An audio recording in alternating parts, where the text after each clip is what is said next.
Assalamualaikum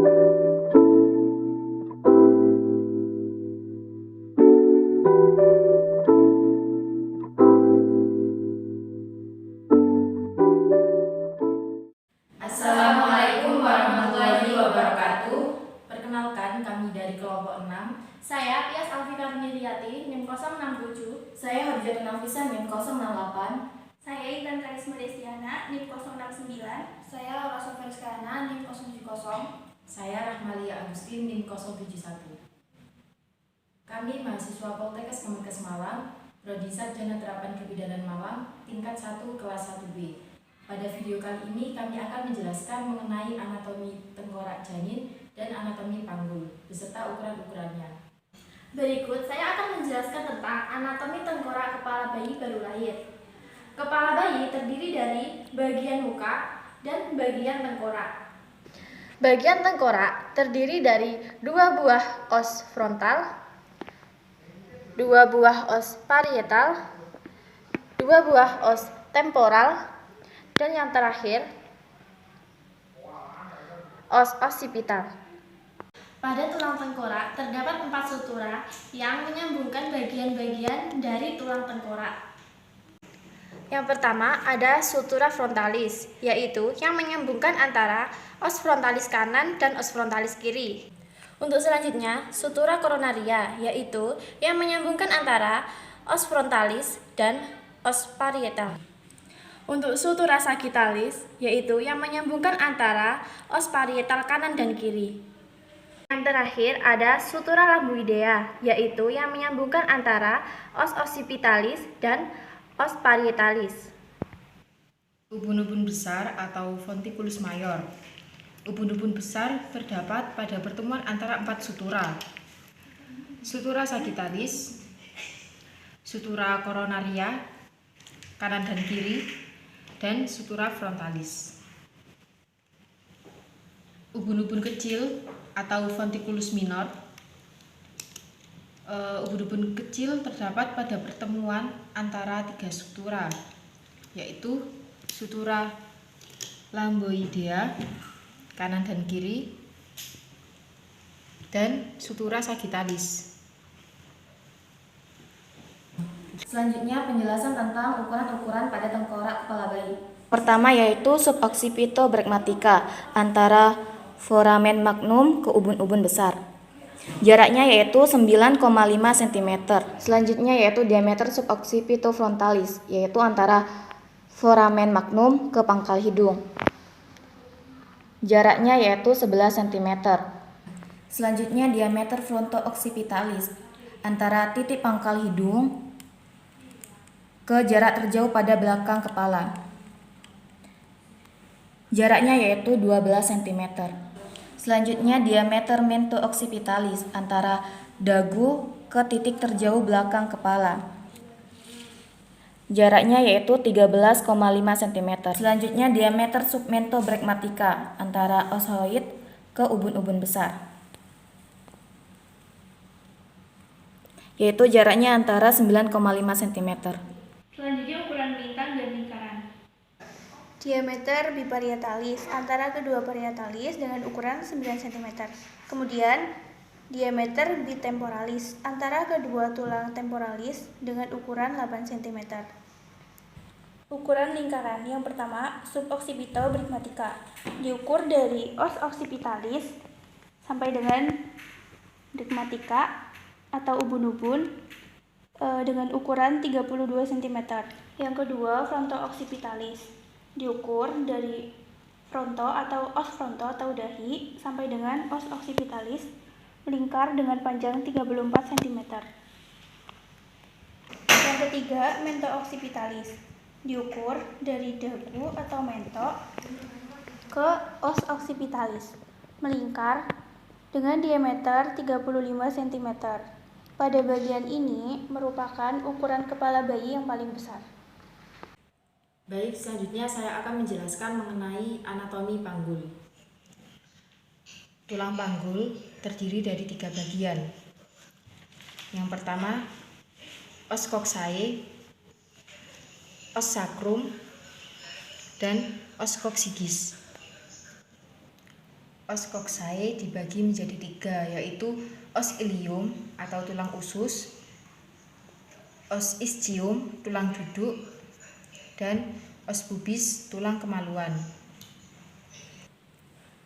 Os ilium atau tulang usus, di bagian ini terdapat 5 bagian, yaitu crista iliaca, spina iliaca anterior superior, spina iliaca anterior inferior, spina iliaca posterior superior, dan spina iliaca posterior inferior. Lalu ada linea terminalis atau linea innominata. Lalu di bagian os ischium atau tulang duduk ini terdapat acetabulum, foramen abturatorium, tuber ischiadicum, spina ischiadica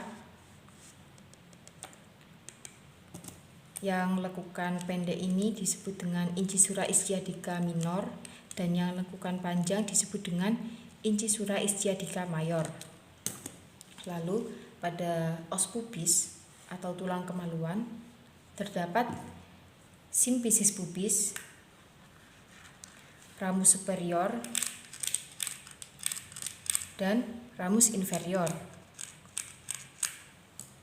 Baik, selanjutnya saya akan menjelaskan mengenai os sacrum atau tulang belakang dan os coccyx atau tulang tunggi. Os sacrum atau tulang belakang berbentuk segitiga, melebar di atas dan menuju ke bawah. Tulang ini terletak di sebelah belakang antara kedua pangkal paha. Bagian kiri dan kanan dari garis tengah terdapat lubang-lubang yang disebut dengan foramen sacralia. Foramen sacralia dibagi atas 2 bagian, yaitu foramen sacralia anterior dan foramen sacralia superior. Lalu ada bagian yang disebut dengan promontorium, yang merupakan batas atas dari pintu atas panggul. Bagian ini agak menonjol ke depan. Di bagian samping dari os sacrum terdapat bagian yang bernama articulatio sacroiliaca. Ini merupakan bagian tersebut. Bagian ini yang menghubungkan antara kedua tulang pangkal paha. Di bagian bawah terdapat os coccyx atau tulang tunggi yang berbentuk segitiga, terdiri atas 3-5 ruas tulang yang menyatu. Pada persalinan, tulang ini dapat bergerak ke belakang hingga menambah ukuran pintu bawah panggul. Selanjutnya saya akan menjelaskan tentang pintu atas panggul. PAP atau pintu atas panggul, batas-batasannya promontorium, sayap sacrum, linea innominata, ramus superior osis pubis, dan tepi atas symphysis. Ukuran yang ditentukan PAP ada 3, ukuran muka belakang, ukuran melintang, dan ukuran serong. Yang pertama, ukuran muka belakang atau disebut dengan conjugata vera. Ini dari promontorium ke tepi atas symphysis. Ini ukurannya 11 cm. Untuk yang kedua, ukuran melintang atau disebut dengan diameter transversal. Ini dari linea innominata kanan dan kiri. Ini ukurannya 12,5 cm. Untuk yang ketiga, ukuran serong atau disebut dengan diameter oblik. Ini dari articulatio sacroiliaca ini ke tuberculum pubicum.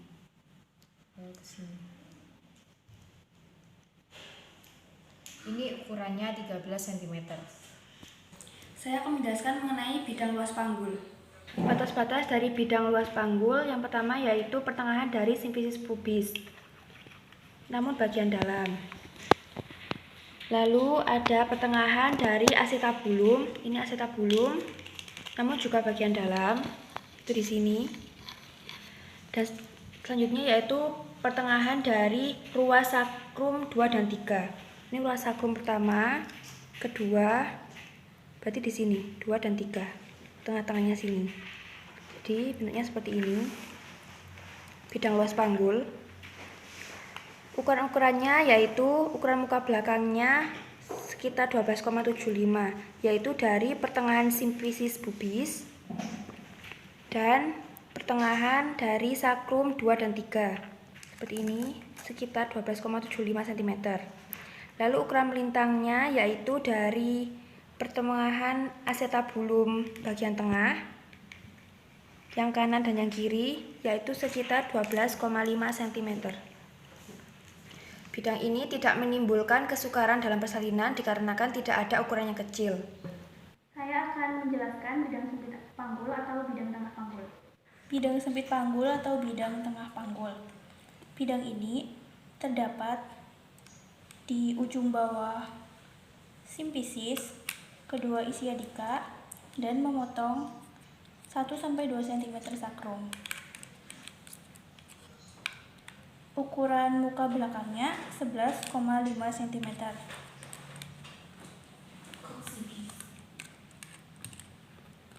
Kemudian ukuran melintangnya 10 cm.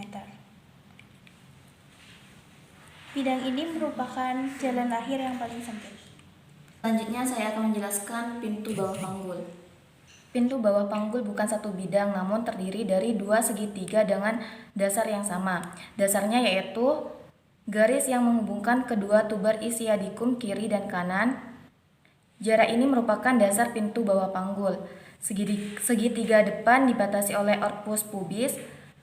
Untuk segitiga belakang dari pertemuan puber isiadikum ke ujung koksigis. Ukuran-ukuran pintu bawah panggul. Ukuran yang pertama yaitu ukuran muka belakang dari tepi bawah simplicis ke ujung sakrum. Ini diameter 11,5 cm. Yang kedua, ukuran melintang di antara tuber isiadikum kiri dan kanan. Bagian dalam yaitu diameter 10,5 cm. Yang ketiga, diameter sagittalis posterior, yaitu dari ujung sakrum ke pertengahan. Ukuran melintang yaitu di sini. Jadi ukurannya yaitu 7,5 cm. Di sini saya akan menjelaskan tentang bidang hood. Bidang hood adalah bidang khayalan dalam panggul, digunakan untuk menentukan seberapa jauh bagian depan anak janin turun ke dalam rongga panggul. Bidang hood menentukan beberapa bidang khayalan dalam panggul. Ada hood 1, 2, 3, dan 4. Hood 1 yaitu sama dengan pintu atas panggul.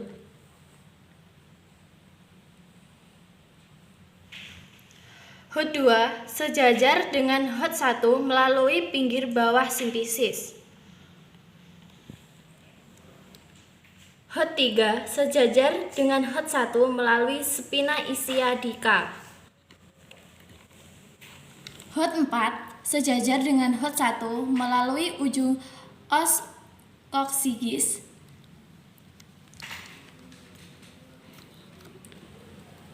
Demikian tadi video penjelasan tentang anatomi tengkorak kepala bayi baru lahir dan anatomi panggul wanita beserta ukuran-ukurannya.